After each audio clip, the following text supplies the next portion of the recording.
வணக்கம் மண்ணின் மைந்தர்களே. இந்த உலக பிரபஞ்சம் இயங்கிக் கொண்டிருக்கிறது. 2 தத்துவம், சிவ தத்துவம், சக்தியினுடைய தத்துவம், அம்மையோட தத்துவம்.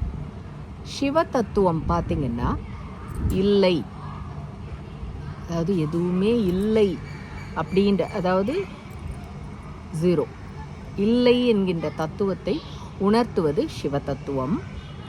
அம்மையோட தத்துவம் பார்த்திங்கன்னா இருக்குது, எல்லாமே மாயை, எல்லாமே மாயை, எல்லாமே இருக்குன்னுட்டு அதை நோக்கி பயணிப்பது அம்மையோட தத்துவம்.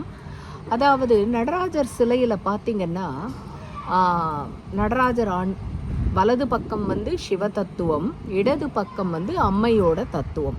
அம்மையோட கால்கள் தூக்கி இருக்கும் இல்லையா, அந்த பாதங்களை குஞ்சித பாதம் அப்படின்வாங்க.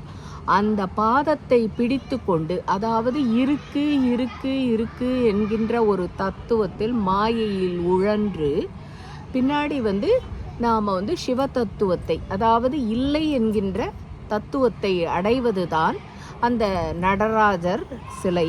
அந்த சிலை இந்த வாழ்வியல் தத்துவமும் இந்த பிரபஞ்ச இயக்கத்தையும் சிருஷ்டியையும் எல்லாவற்றையும் குறிப்பது தான் அந்த நடராஜர் சிலை.